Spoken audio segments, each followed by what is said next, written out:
This is K9WLW with yet another video. This is a follow-up on a video I did earlier today regarding the Openspot platform. This would actually apply to Openspot 1, 2, or 3. In regards to DStar and programming a DR memory for the Openspot 1, 2, or 3 in the DV simplex mode. The video earlier today I showed a shortcut way where you can program a DV simplex DR memory, which is shorter, quicker, and faster, and fully functional. Another ham very quickly pointed out to me there was one shortcoming in programming it that way. So again, some of you may opt to keep the programming with the DV simplex method, which is quicker and easier, and I'll say 98-99% fully functional. However, this ham was very quick to figure out that it does not permit one of the features of Openspot 2 to work. And some of you may think it's a worthwhile feature, some of you may think it's not. So the ones that think it's not, you're probably going to be perfectly okay with the DV simplex DR memory, which is quicker and easier. And for those of you that think that the feature I'm about to show you of what you can do with the Openspot platform with the full DR mode programmed, the feature is unique to Openspot. It allows you to link your Openspot to DStar repeaters in a way that you cannot with any other hotspot that I have ever seen. And again, some of you might find this very interesting, and some of you might say, I'll just use the DV simplex and I'm good. With the DV simplex method, you are able to connect to any reflector. You can do link commands to repeaters, and you're good to go. However, with the DR method, with the duplex of a 0 offset, with the RPT1 and RPT2 info, which I discussed in great detail in the previous video, there's one more feature that you can do with the Openspot, and many of you may not have ever seen this. I'm currently in my Openspot 2, the DR mode, with the DR programming, where I had to program the RPT1 and the RPT2.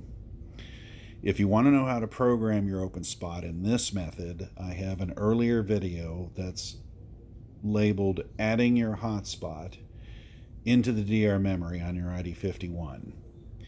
The video was recorded about 6 months ago, and it does give you the full-blown step-by-step how you can manually program by hand in your radio, your ICOM radio, a DR memory for the Openspot with this information intact, thus allowing you to do the feature that I'm about to show you.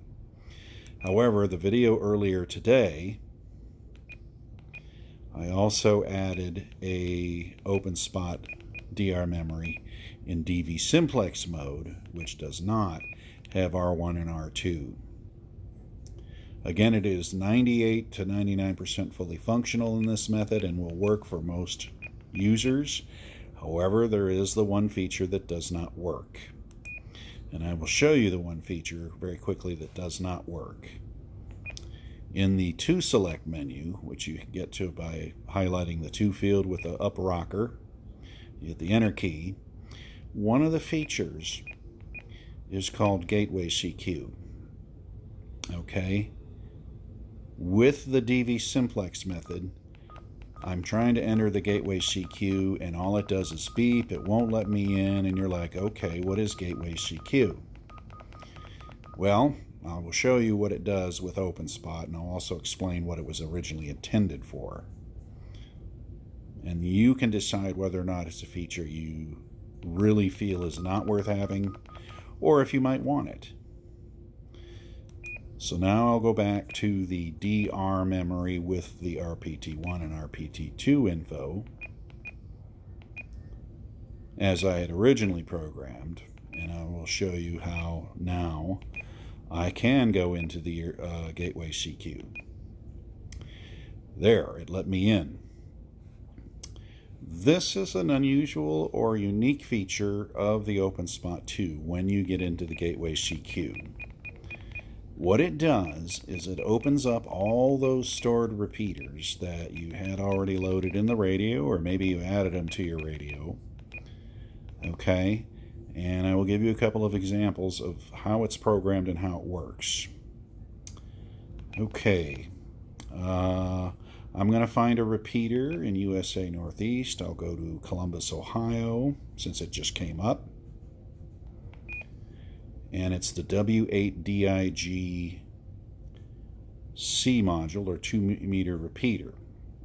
Now, this won't work with a DStar because this is the UR command that it's loading. It's loading a / W8DIG space C in the 8th character, the C module. Originally, that command was created for DStar to call sign route. Old school DStar call sign routing. The way call sign routing is you were on one repeater and you wanted to transmit your signal from your repeater to this, for example, this Columbus, Ohio repeater. You would load in the UR call field / W8DIG space C in the 8th character. And with each transmission, you would keep keying up and on your local repeater. Again, this is back in the olden days of DStar. Okay, and every time you keyed up on your repeater with this configuration, let's pretend the R1 was your repeater, the R2 was your repeater's gateway. Okay, ignore that it's got my call sign, because if you pull up a regular repeater, you would call sign route. When you call sign route, you're forwarding your transmission to that remote repeater. The problem is it doesn't link you to the repeater. It's a one-way connection. You key up, the people on that repeater hear you. You can't hear them. So you can't tell if there's any traffic going on there or not, because you're both blind and deaf to the repeater. However, those folks could load in their UR call field / plus the repeater you're at plus the module, and that is how they would respond.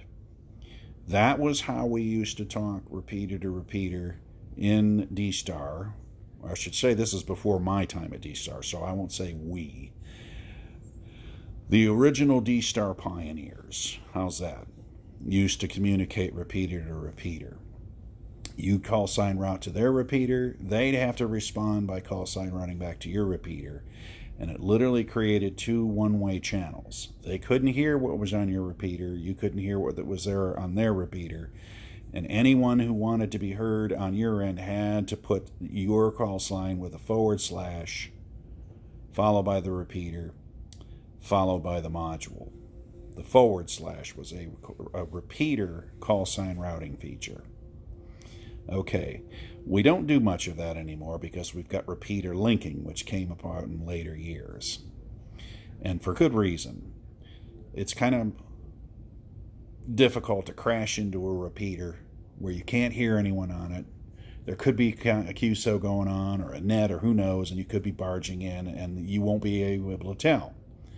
You link to a repeater, you're actually getting a full-blown 2-way link that remains intact, where you can hear the traffic on that remote repeater and realize whether it's an appropriate time or not to key up.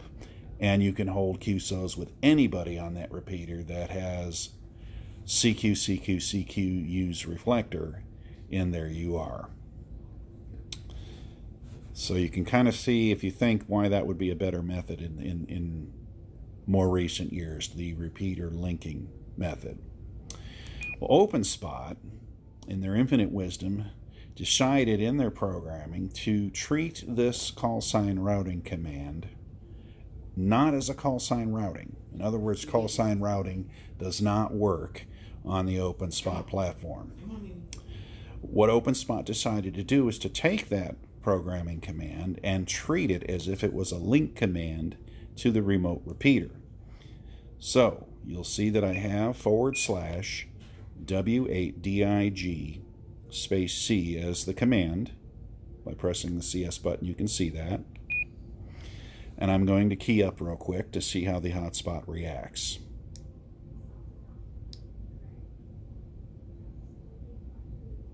Openspot connected to W8EIG Charlie.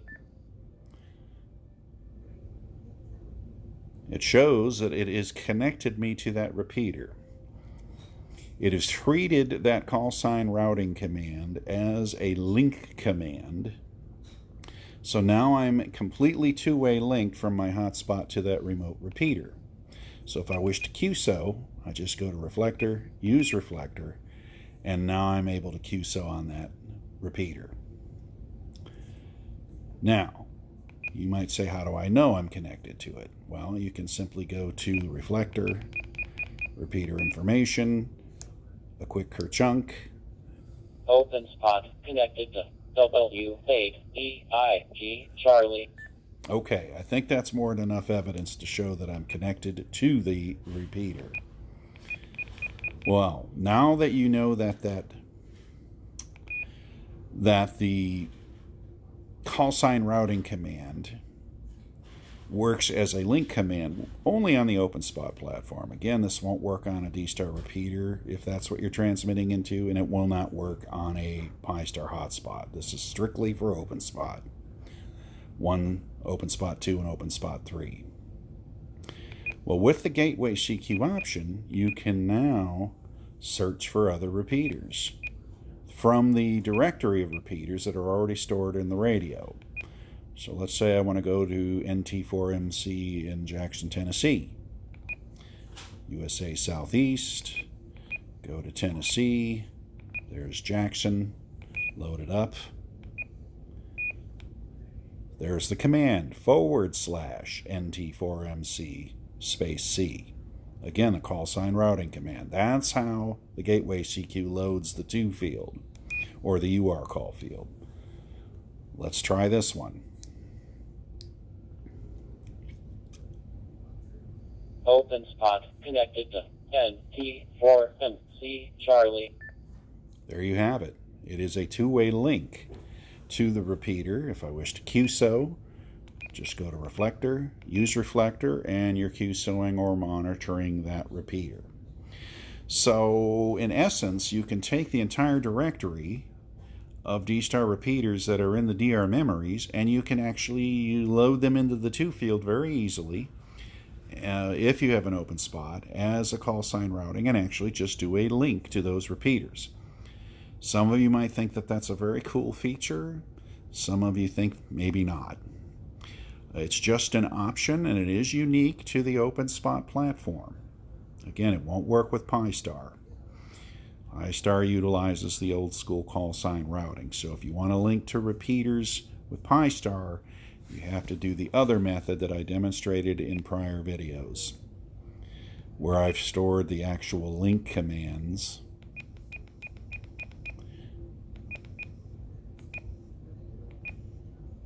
the way that they are supposed to be done with repeaters and DStar repeaters. This one here is the Tampa repeater, W4RNT space BL. Okay, so this is the way it's normally done on a DStar, or if you're on a regular repeater, a DStar repeater, and you want to link to another repeater, you simply do this method. Openspot connected to W4RNT Bravo. So you can see Openspot treats both the repeater link command and the repeater call sign routing command as a link command. Again, that's unique to Openspot. I just thought that I might show that feature to you. So it is kind of a cool feature, particularly because you have a number of repeaters already stored in the radio. Without the Openspot, you'd have to do the link command, and you'd probably store that in your call sign. And I demonstrate how to do that in another video in utilizing your call sign. If you want to see how to do that in the your call sign with the link commands, because you don't have an Openspot, maybe you have a DStar hotspot, go back in time on my YouTube page, look for the video that is titled Lightning Quick DStar QSY Command Storage in the ID51, and that will show you how to store things into that your call sign, where you can store special link commands to X reflectors, repeater links, and so forth.